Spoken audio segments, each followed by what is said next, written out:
kehidupan kami. Atas segala keselamatan yang Tuhan berikan, sehingga kami beroleh keselamatan dan menerima jaminan hidup yang kekal. Untuk itu kami mau menaikkan ucapan syukur kami yang tak terhingga kepadamu. Seraya senantiasa menyerahkan diri kami di hadapan Engkau. Sebab kami percaya di dalam Engkau, kami akan terpelihara dengan sempurna. Bapa, kami menyerahkan seluruh ibadah kami pada saat ini ke dalam tangan-Mu. Biarlah Roh-Mu saja yang bekerja dan berkarya, membimbing, memimpin kehidupan kami. Sehingga firman-Mu itu menjadi pelita dan pandu. Memberikan kekuatan, pemulihan, pembaharuan di dalam kehidupan kami. Dan Roh-Mu itu sendiri yang akan mengerjakannya. Terima kasih Bapa, dalam nama Yesus kami berdoa. Amin. Silakan duduk.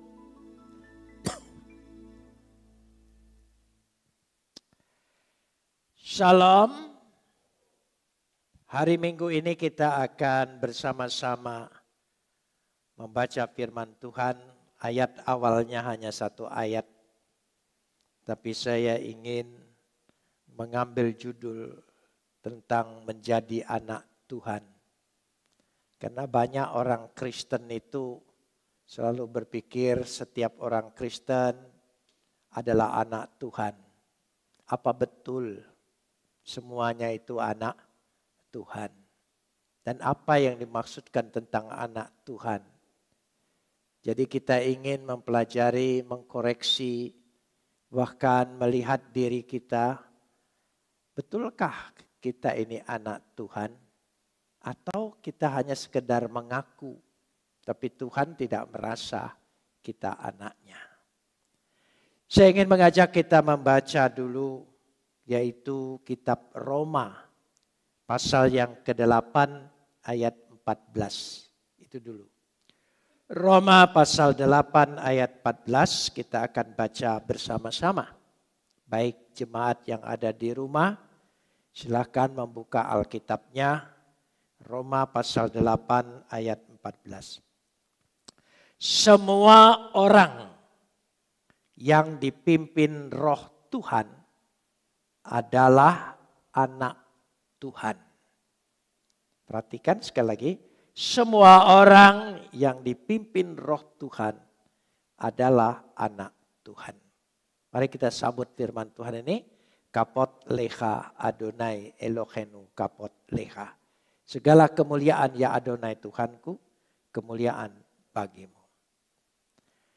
Kata yang pertama adalah semua orang. Berarti jamak. Jadi ada sebuah rombongan, kumpulan. Itu artinya. Yang dipimpin Roh Tuhan adalah anak Tuhan. Saya ingin berbicara dulu tentang dipimpin Roh Tuhan. Orang banyak, satu rombongan, satu kelompok, gambarkan satu kawanan domba. Ya, dipimpin oleh Roh Tuhan. Berbicara tentang dipimpin dulu. Apa arti dipimpin? Bahasa Yunaninya adalah agontai. Agontai. Berakar dari kata ago. Ya, agontai. Yang berarti memimpin. Roh Tuhan. Dipimpin oleh Roh Tuhan. Berarti yang di sini menjadi subjek adalah Roh Tuhan. Dan kita adalah objek. Jadi subjeknya adalah Roh Tuhan. Jangan salah. Ya. Karena itu dikatakan dipimpin, dalam terjemahan Inggris disebut to lead. Dipimpin. Lalu yang kedua juga berarti bukan hanya dipimpin, dibawa. Dibawa. To bring, to carry. Jadi dibawa. Artinya dibawa itu untuk mencapai satu tujuan. Itu dibawa. Dan seandainya ada yang keluar dari situ, dia bawa kembali. Jadi roh Tuhan itu menyadarkan kita, menginsapkan kita untuk membawa kita kembali. Tapi dia ingin membawa. Jadi ini ada satu tujuan. Jangan lupa ada satu tujuan.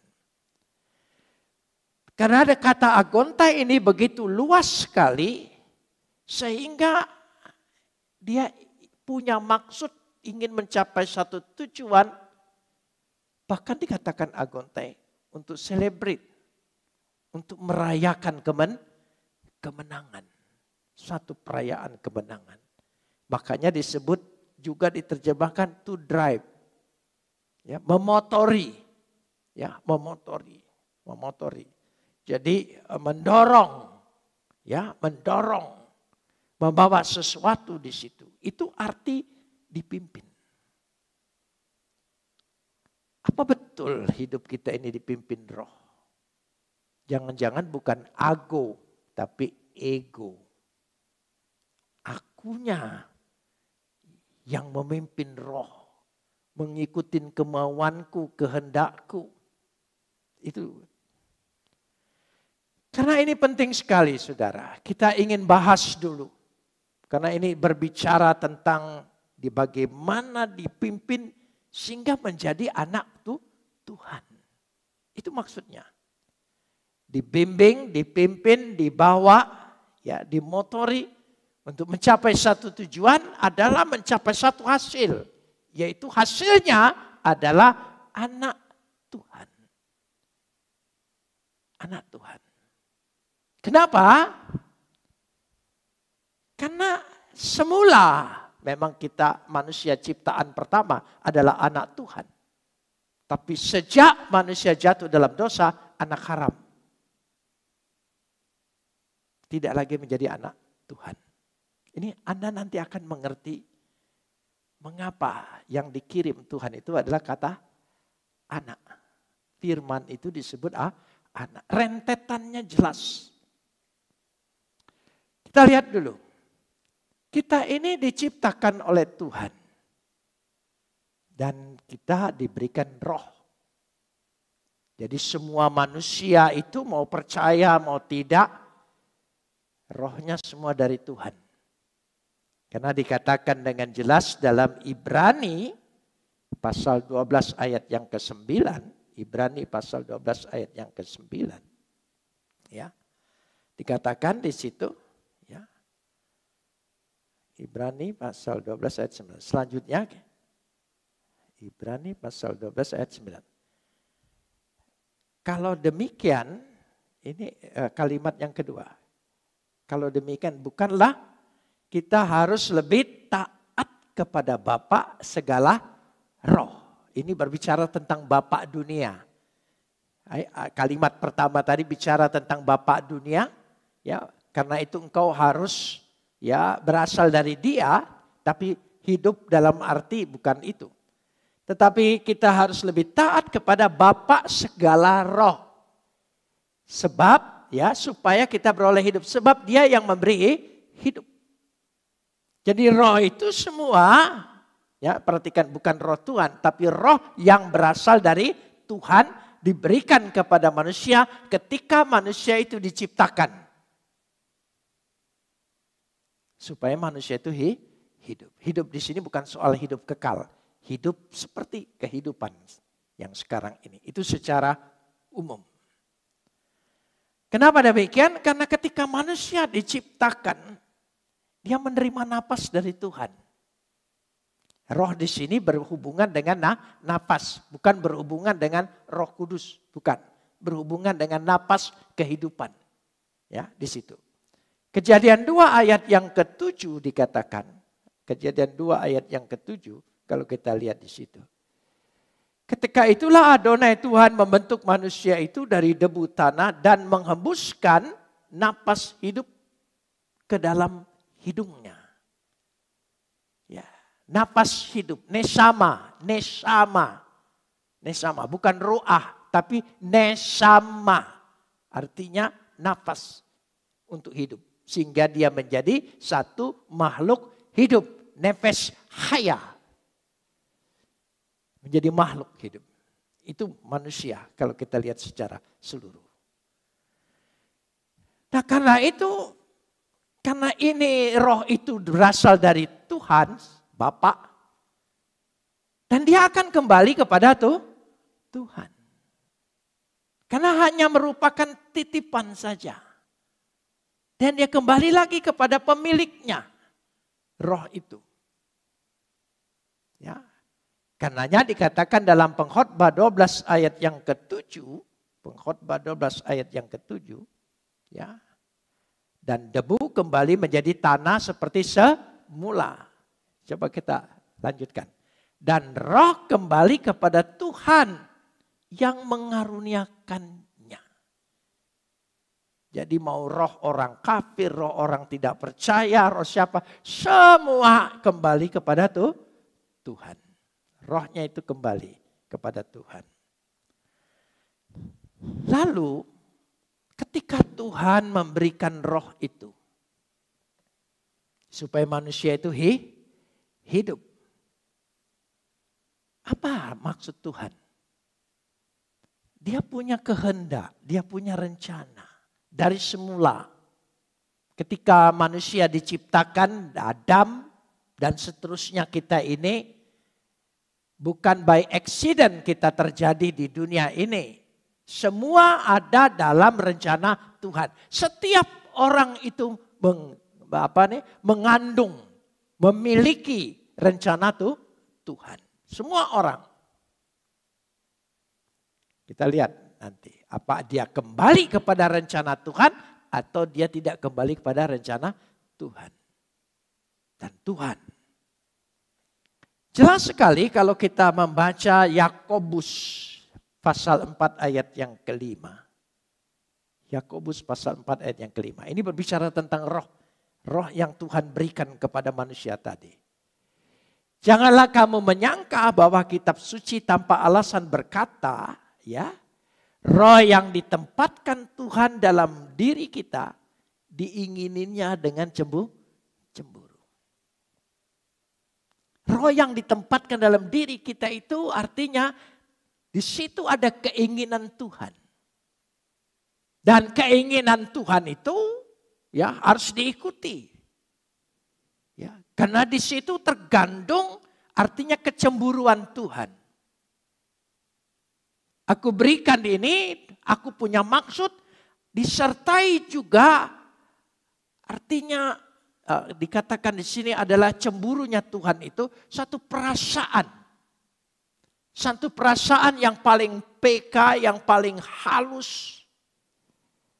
Karenanya kalau kita tidak sesuai dengan keinginan ketika manusia diciptakan pertama, ada rasa penyesalan. Ada rasa kesadaran. Ada rasa mengiringi sebuah pertobatan. Semua orang itu ada. Jadi itu keinginan Tuhan. Hanya masalahnya keinginan Tuhan itu sudah tercemar dalam diri manusia. Sudah hilang kemuliaan Tuhan. Kitab Roma juga bicara itu. Karena dosa tadi. Dosa itu sudah boleh dikatakan kondisi manusia yang berada di bawah kondisi dosa. Ya, keadaan berdosa dari Adam kepada manusia. Dan selanjutnya kita lihat drama anak manusia. Drama anak manusia inilah yang ingin dikatakan dalam Kejadian pasal 4 ayat yang ke-7. Kejadian pasal 4 ayat yang ke-7. Ya, dikatakan. Apakah mukamu tidak berseri jikalau engkau berbuat baik? Tetapi jika engkau tidak berbuat baik, ini bukan berdosa saja. Jika engkau tidak berbuat baik, dosa sudah mengintip di depan pintu. Dosa itu sudah mengintip di depan pintu. Ia sangat menggoda engkau, tapi engkau harus berkuasa atasnya. Tapi dalam keadaan yang seperti ini adalah untuk menunjukkan kondisi umat manusia yang sudah, katakan mengintip, yang sudah dikuasai, ya, ada pengaruh, ada lingkaran dosa. Sebetulnya manusia harus bebas dari ini. Tapi dia tidak punya kuasa untuk bebas dari dosa ini. Kenapa? Karena kondisi ini turunan manusia seterusnya sudah tercemar. Saya ingin menunjukkan kondisi ini bahwa kita sudah bukan lagi anak Tuhan. Semua manusia. Rohnya memang dari Tuhan, tapi bukan anak Tuhan. Ya. Bagaimana supaya pulih kembali? Tapi kita lihat dulu bagaimana manusia secara total keseluruhannya sudah tidak murni lagi. Kejadian pasal 6 ayat 1, 2 dan 3. Ayat 1 dulu. Kejadian pasal 6. Kita lihat. Ketika manusia itu mulai bertambah banyak jumlahnya di muka bumi, bagi mereka lahir anak-anak perempuan. Ya. Maka anak-anak Tuhan, coba. Maka anak-anak Tuhan. Jadi kondisi yang pertama memang ada anak Tuhan, ada anak manusia. Anak manusia sekedar manusia yang diberi roh supaya bisa hidup. Nepes haya tadi. Nesama tadi. Itu. Jadi sekedar situ. Digambarkan sini. Anak-anak perempuan manusia. Anak-anak perempuan. Jadi ada dua. Ada anak-anak Tuhan dan anak-anak manusia. Digambarkan. Ya. Cantik-cantik. Lalu mereka mengambil istri dari antara perempuan-perempuan itu. Siapa saja yang disukai oleh mereka. Ini hanya gambaran saja. Gambaran sebagai satu simbol sudah terjadi percampuran. Yaitu noda dosa sama yang dimaksudkan anak-anak Tuhan. Suatu gambaran, suatu drama digambarkan di sini. Maka ayat yang ketiga dikatakan, ya, berfirmanlah Tuhan, rohku tidak akan selama-lamanya tinggal di dalam manusia. Karena manusia adalah daging. Ya, tetapi umurnya akan 120 tahun saja. Itu maksudnya roh itu diambil kembali. Sebab pada semula Adam itu diberikan segala kekekalan dari Tuhan. Itu rencana Tuhan. Tapi sejak jatuh dalam dosa, semua kekekalan, kemuliaan, semuanya habis. Sudah berulang saya katakan, kualitas ilahinya sudah hilang. Sudah hilang sama sekali. Sehingga mereka disebut, setelah hilang semua itu, Ibrani pasal 12 ayat 8, Ibrani pasal 12 ayat yang ke-8. Ya.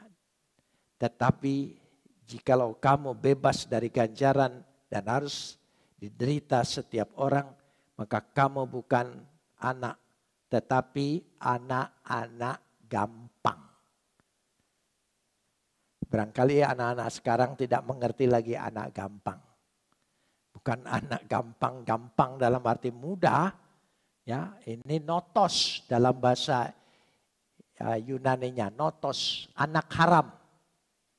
Anak haram. Jadi semua manusia itu yang jatuh dalam dosa sudah menjadi anak haram. Itu statusnya. Ya, Tuhan ingin tadinya menciptakan manusia menjadi anaknya. Tapi manusia tidak mengikuti keinginan Tuhan, tapi mengikuti keinginannya. Sehingga manusia disebut tidak lagi menjadi anak Tuhan. Jadi anak gampang, notos. Itu berbeda dengan huios. Huios itu anak asli. Notos itu anak karam. Anak tidak sah. Ya. Nah, bagaimana sekarang ini? Ya, manusia yang sudah jatuh semua menjadi anak gampang, anak karam tadi, anak tidak sah, sekarang harus menjadi anak yang sah. Harus ada proses. Proses. Bukan adopsi. Tapi proses perombakan total dari awal. Dari genetika. Dari awal lahir kembali. Nah, itu maksudnya. Karena itu ada kisah lahir kembali. Lahir kembali itu artinya mengulangi secara total genetika semuanya. Itu maksudnya. Sehingga dengan demikian, ya, karena upah dosa itu adalah maut tadinya, ya, tetapi saya ingin melihat dulu tujuan ini. Itu yang merusak semuanya. Kita kembali kepada Yohanes pasal 1 ayat 12. Yohanes pasal 1 ayat yang ke-12. Kita lihat bersama-sama. Ya, dalam Yohanes. Ini supaya kita tahu nanti mengapa harus ada lahir baru. Kenapa yang dikirim Tuhan itu adalah anak tunggalnya. Yang dikasihinya. Ya, itu. Tetapi semua orang yang menerimanya, tolong ingat, diberi kuasa supaya menjadi apa? Anak-anak Tuhan. Diberi kuasa. Semua orang yang menerimanya, ini banyak orang Kristen salah mengerti ayat ini. Oh, kata punya kuasa Tuhan. Anak-anak Tuhan punya kuasa. Jangan keblinger, ayat ini menjadi anak Tuhan itu bukan momentum. Tapi proses. Proses. Kata menerimanya tadi. Kita kembali dulu. Ke Yohanes 3 ayat 16 yang paling populer. Yang dikenal oleh orang Kristen. Tapi harus dimengerti dengan jelas. Bukan sekedar hafal. Ya, kita perhatikan, kita kembali dulu sebelum kembali lagi ke Yohanes pasal 1 ayat 12.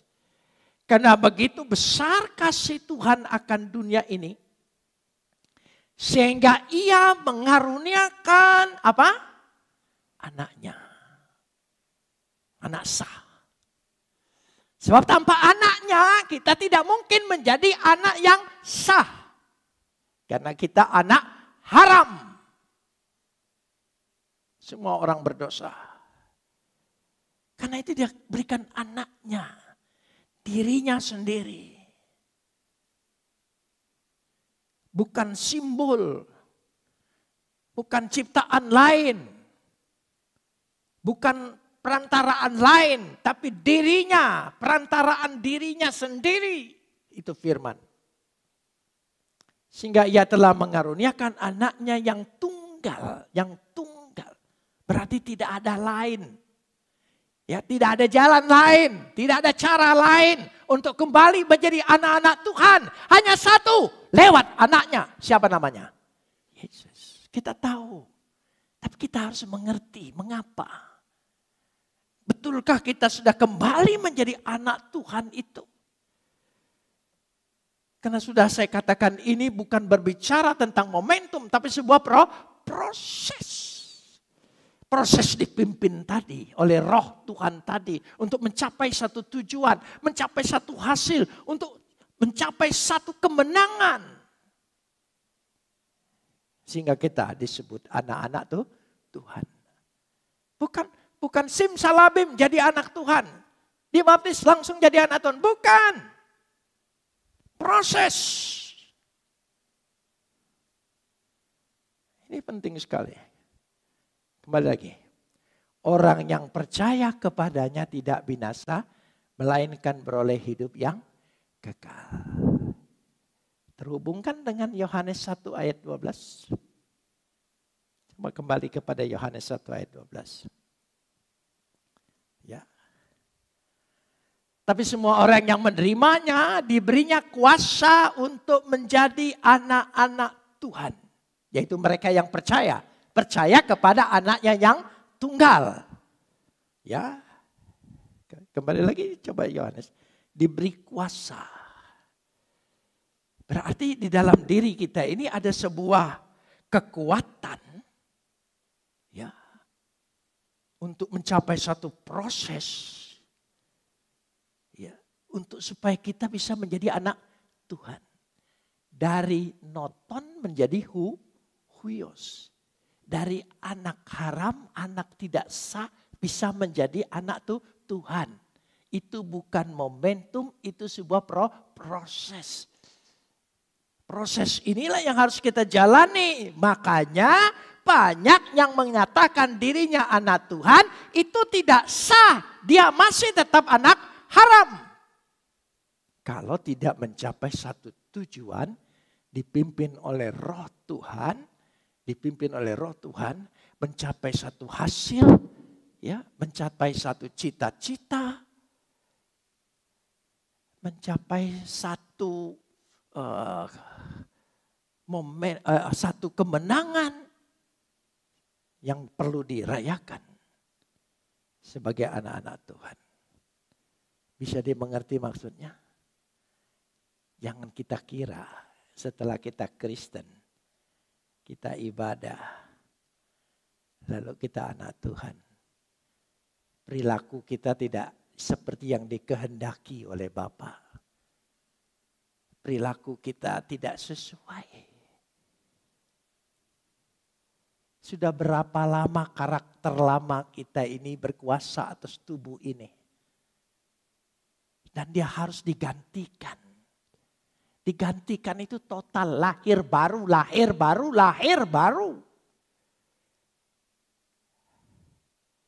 Kalau tidak demikian, engkau hanya beragama seperti perkataan Yesus dengan Nikodemus.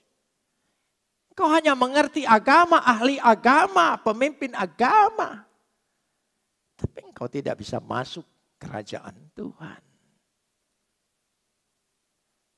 Proses ini harus dimengerti.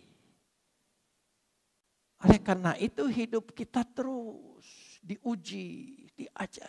Ujian itu mencapai satu hasil.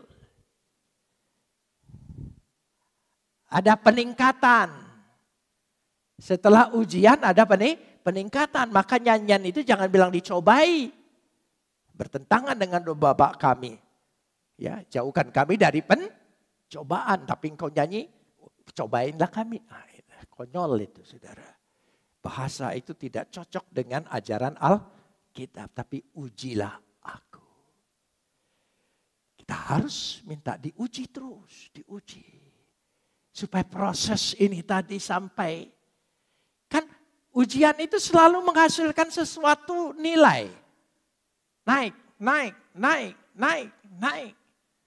Kalau gagal, mahasiswa juga ada ujian ulangan.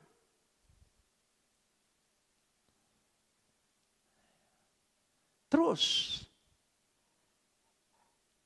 Jadi inilah yang dimaksudkan supaya Roh Tuhan itu memimpin kita untuk menjadi anak-anak Tuhan. Jadi tolong dimengerti dan disadarin betul. Menjadi anak Tuhan itu bukan satu stempel. Dibaptis, percaya Yesus, anak Tuhan. Nah. Dan tidak mungkin bercampur. Noton sama huios itu tidak mungkin bercampur. Karena total kita ini genetikanya sudah anak haram. Bagaimana mengubahnya? Itu tadi. Lahir baru. Jadi betul-betul hidup kita itu harus semuanya menjadi lahir baru. Dan dipimpin oleh Roh. Ya, sebab selama ini jangan-jangan kita ini memimpin Roh. Sering saya katakan, jangan, kita harus menjadi alat Roh Kudus. Jangan memperalat Roh Kudus. Jangan dibalik. Nah, kita punya waktu yang banyak. Disadarkan dengan masa pandemi ini. Untuk merenung, mawas diri. Hidup kita menjadi serba terbatas. Siapa bilang kita tidak repot? Kita repot, harus buka tutup masker, pakai face shield, belum lagi yang lain. Napas sudah nggak pakai masker aja, napas sudah susah. Ya sekarang pakai masker, pakai face, napas tambah susah. Ya, tapi inilah cara Tuhan menguji kita. Ya, jadi ini dipakai oleh Tuhan untuk menguji kita. Apakah engkau mau mencapai satu nilai. Dari noton tadi menjadi huyos. Anak-anak Tuhan. Jadi jangan sembarangan ucapkan anak-anak Tuhan. Kalau tidak lewat satu proses perubahan ini. Dan perubahannya, proses itu harus total, walaupun proses, tapi maksud total itu artinya dari awalnya memang genetika baru. Pada waktu dimasukkan genetika baru, genetika lama ini berontak. Nah ini harus diperangin terus. Dan kekuatan ini kalau kita bersama Roh Kudus. Kalau kita dipimpin oleh Roh Kudus, kita diberikan kemampuan, kekuatan. Sehingga diri kita menjadi anak Tuhan yang sah. Ada anak Tuhan yang tidak sah? Ya ada. Ya, tadi disebutkan di dalam Ibrani tadi. Jadi itulah prosesnya. Sehingga kita bersyukur menerima Yesus anak tunggalnya. Jadi kata anak itu bertautan banyak sekali. Jadi tidak usah malu kalau diejek orang anaknya mana bidannya. Tidak apa-apa. Gitu. Karena itu bukan masalah bagi kita. Tapi kita mengerti betul semua istilah yang ada dalam Alkitab adalah sesuatu yang baik. Mari kita berdoa. Kita mau naikkan pujian. Hanya datang kepada Dia.